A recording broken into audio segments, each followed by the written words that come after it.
Hello my dear students, welcome you all to the computer graphics lecture. We will be starting with the chapter windowing and clipping. This is a part of the second unit. In this chapter basically we will be having three major parts. So first one is the introduction, second one is the two-dimensional viewing transformation, and finally we will learn about the two-dimensional clipping. So what is windowing? Before that, we will have a brief introduction about what a window is. A window is very familiar to all of us, right? It is just a rectangular portion through which we can see the outside world. It's like we are having a wall. By that wall, the outside view is blocked to us. Now, inside that wall, if I create a rectangular opening, we will see the portion outside the window, right? But the portion which is blocked by the wall, we cannot see that part. We can only see the part which can be seen through the window, right? So it is an opening through which we can see a portion outside. Windowing is a similar process. So what is the official definition of windowing? It is the process of selecting, enlarging and viewing the picture with different views is called the windowing. That means if in a single room, if I have multiple window, we can see multiple scene through the different windows, right? So similarly in computer graphics, when we will be provided with the whole scene, we can draw different window and we can select that part only to display. For example, suppose you are playing a video game, say something like a chasing game, a bike racing game. So the whole path from start to end, the whole path is stored in the computer memory. But at a given point of time, you will be you will be able to see only the portion where your bike is going through. Suppose it is a multiplayer game where you and I both are playing and I am going in a lay speed. So uh, my environment that will be different from your environment. So from the whole scene, for my device where I am playing, it will select a particular position, a particular portion of the scene.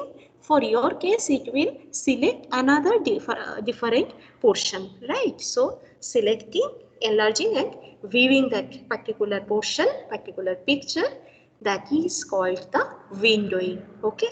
And what is clipping? Clipping is a process which divides each element of the picture into its visible and invisible portions, allowing the invisible portions to be discarded. Okay, so that procedure is called clipping. Suppose I am going through a path in the motor race game, and then maybe I can see a lake. So when you are starting, you can only see the lake at a distance. Then when you are near to that lake, near just beside the road of the lake, then you can see a bigger portion. So whatever is outside that particular window, we have to remove that portion. That procedure, removing the other portion which is outside the window, that is called the clipping. Okay. Now the picture which is actually stored in the computer memory, we can use any convenient Cartesian coordinate system for storing that. Okay. So these Cartesian coordinate system using which we are storing the picture in the memory, that is referred to as the world coordinate system or the WCS. Okay. And when the picture is displayed on the display device, it is measured in physical device coordinate system corresponding to the display device. So it will be like physical device coordinate system or the PDCS. So in our example of bike racing game, world coordinate system will be same for you and me, because that is how the actual image is stored in computer memory. But if you are playing in a laptop and I am playing in a tab or in a mobile, then our physical device coordinate systems that will be different. So PGCS can be different, whereas WCS will be only one for a particular scene. Okay. Now displaying an image of a picture into appropriate physical device coordinate where the image is to be displayed, that is the onus of the computer graphics programmer. This mapping of coordinate from the world coordinate system to the device coordinate system. That mapping of coordinates that is achieved with the use of coordinate transformation. And these coordinate transformation that is known as the two-dimensional viewing transformation. So basically viewing transformation means mapping of a scene from the world coordinate system to the display device using the device coordinate system that is known as the two-dimensional viewing transformation. Okay. So let's go inside the viewing transformation. Basically there are two models. First one is the object model. What is meant by object model? Object model, it stores the actual scale of object in the computer memory. Okay. The object model resides in object space. So we refer to that space where object is residing, original object is stored, that as the object space. Whereas the image model, that is the second model, that means how it is appearing on a display device. There are different types of display devices with variations of screen coordinates. So to make the screen coordinate devices device independent, we have to use a normalized coordinate system. So basically world coordinate system that will be same. From world coordinate system we have to convert it to the device coordinate system, but as our different devices have different coordinate system, so we will be using a normalized coordinate system in between. So from WCS to NCS and then PGCS. Okay. So this is the how the image is actually stored in the object space. This is the object space. This is the object which is actually stored. The length is like 20 feet. The breadth is like 10 feet. Height is like 15 feet. And this is the image space. I mean how it will look like in screen. In screen, we are not mentioning the distances anymore. We are just mentioning some pixels. So from this pixel to this pixel, there is a line. From this pixel to this pixel, there is another line. Like that. So this is the image space, whereas the actual storage, that is the object space. Okay. So we have to convert the object space into image space coordinates. For this, we have to use scaling transformations. We will come to that, how to use the transformations. Before that, what is a viewport? Suppose we just want some part of screen to display the image. So this is the whole screen and I want my image to be displayed in this particular box. So this box is called the viewport. Viewport is the rectangular portion in the display device in which my image will be displayed. That is the viewport. Sometimes this world coordinate system to device coordinate system transformation or the 2D viewing transformation, that is also known as the window to viewport transformation. So we are selecting some portion of the image in the object space, that is called windowing, and then we are mapping that window to the viewport, that is a rectangular portion in the display device. Okay. The object space contains the dimensions as actual, which is called the world coordinate system. A world coordinate area selected for display, that is called the window. An area on a display to which a window is mapped, that is called the viewport. So the window defines what is to be viewed, and clipping means what to omit, and viewport defines where it is to be displayed on the display device. Is window and what is viewport? Window is a world coordinate area selected for display is called a window. Whereas what is a viewport? An area on a display device to which a window is mapped. That is called the viewport. Okay. Then you can define the window to be larger than, the same size as, or smaller than the actual range of data values, depending on whether you want to show all the data or any part of the data. And window also defines what is to be viewed. On the other hand, viewport defines where the window is to be displayed. And the rectangular portion of the interface window that defines where the image will actually appear, that is my viewport. Okay. So this is the original scene stored in the object space. This is a rectangular portion of the window. I should clip whatever is outside this window, and this is my viewport, and this is the interface window where the window of the display device, and there I have selected a viewport where this particular scene will be displayed. Information outside this window that will be clipped.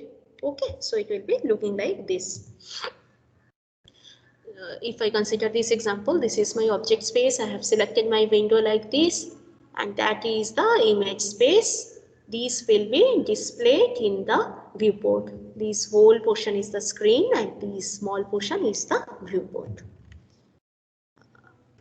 So in this world coordinate system, this is my dimension of the window.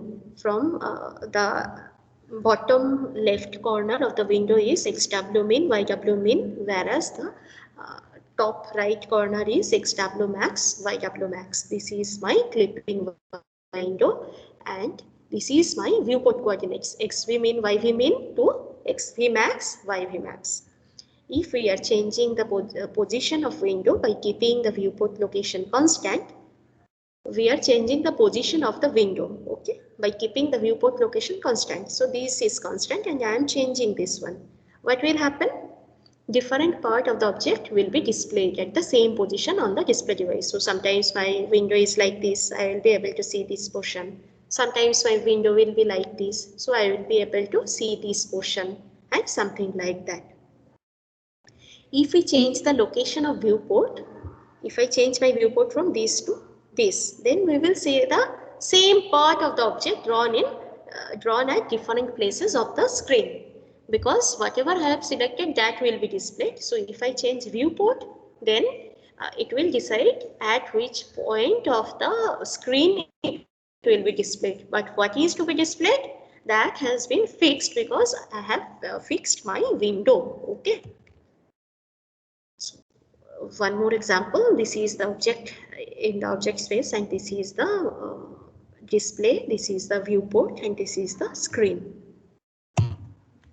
This mapping of part of world coordinate scene to device coordinate, that is referred as the viewing transformation, or windowing transformation, or window to viewport transformation.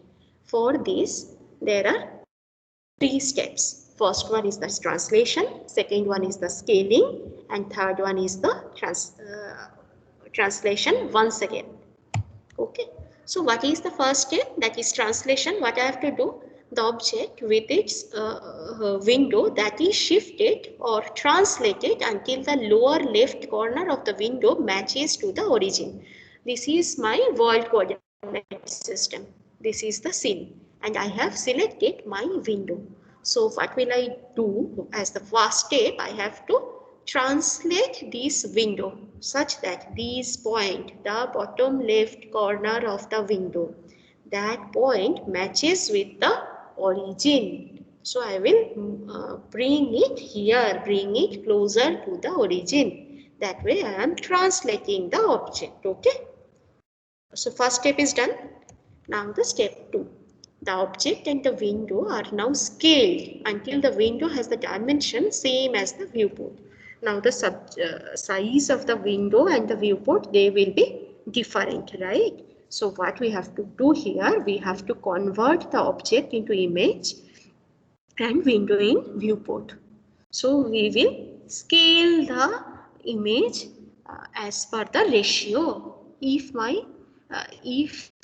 the original image is like this, and if the display device is double of the size, then I will I will scale this part by 2 times. Like if it is half of the, if the viewport is half of the window size, then I will scale it with the factor 1 by 2, like that. Okay. And now once that scaling is also done, now we will be able to directly display it in the view, in the screen. But in screen also, I should be displaying it into the proper viewport, right? So what I have to do, I have to translate the object once again. We have to perform another translation to move the viewport to its correct position on the screen. So now I will be placing it in the origin of the screen, and we will move it as per the coordinates of the viewport. If the viewport coordinate is 0, 0, I will be placing it here, the bottom left coordinate of the viewport. If it is 5, 6, I will be counting like this: 1, 2, 3, 4, 5, and 1, 2, 3, 4, 5, 6. So here I will be placing my viewport. So first step is to translate the original image in the object space to its origin. Then scale it as per the ratio of the viewport and the window. And the third step is in the screen, in the display device, translate it to its viewport coordinate position. Okay. Now let us check some terminologies. First one is the world coordinate system, or the object space, that is the representation of an object measured in some physical units. Second one is window. What is window? The rectangle defining the part of the world we wish to display. Third one is screen coordinate system, or the image space, the space within which the image is displayed. Next one is the interface window, the visual representation of the screen coordinate system for window displays. Okay. Next one is the viewport, the rectangle on the raster graphics screen defining where the image will actually appear. And what is viewing transformation? The process of going from a window in world coordinate to a viewport in screen coordinate. That transformation, that is known as the viewing transformation. So window to viewport mapping, this is a larger window. What I'm doing, this is my xw min, yw min, and this is my wx min, wy min, and this is my vx min, vy min. Whereas this is my wx max, wy max, and this is xv max, vx max, vy max. So I have converted, I have transformed this image from in the world coordinate system to this image in the image coordinate system, or the device coordinate system. And the steps are like, first step is to translate the window towards origin. So what will be the mathematical shifting? To shift window towards origin, translation factor will become negative, right? Because I am assuming the image is in the first quadrant. So if I want to shift a point from that window to the origin,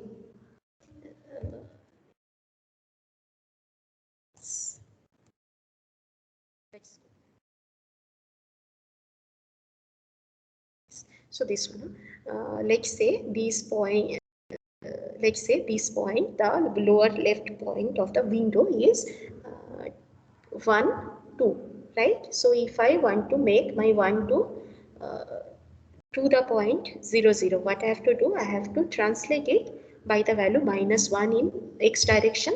So that way it will come this side, and I will then do -2 in y direction. So it will come to this point. If the image is, if the window is in the first quadrant, then the translation factor will be negative, -tx and -ty. Then we have to resize or scale the window to the size of the viewport. Okay, and finally we have to translate the window. Position of window must be same as the position of the viewport, right? So this is the window in the world coordinate system, then that is translated to the origin. So it was like xw min, yw min, how much did I translate it? -xw min minus yw min, okay? Then the window is scaled to size of the viewport, and then finally it is translated by the umin, vmin to the final position. So that is all about transformation. If I consider the 2D viewing transformation pipeline, we can say initially we have to create an object. How do I create an object? I create an object using the modeling coordinate. Then we have to construct the world coordinate scenes from modeling coordinate transformation. For example, if I go back to the racing car example, I need a bike, right? I need a biker. I also need a road. I also need some trees and something on both the sides of the road. I also need some sky and horizon, something like this. So each of these objects, a bike, a human being, that means the biker, the road, everything will be modeled with their own modeling coordinates. From all these models, we will convert those individual images into the scene. We will be constructing the world coordinate scene from modeling coordinate transformation. Okay. Now, once that is done, we have to convert the world coordinate to viewing coordinates, and then using the and then we will transform the viewing coordinates to normalized coordinates. Normalized coordinates is same for all the display device, and then we will map that normalized coordinates to individual device coordinates. So these steps will be customized for each type of display device, for laptop, for different phones, for tabs, etc. And it will be shown in the device. And this final part that will be done using the device coordinate system. Okay. So that is all about the introduction. Now in our next lecture, we will do some examples of the SEM.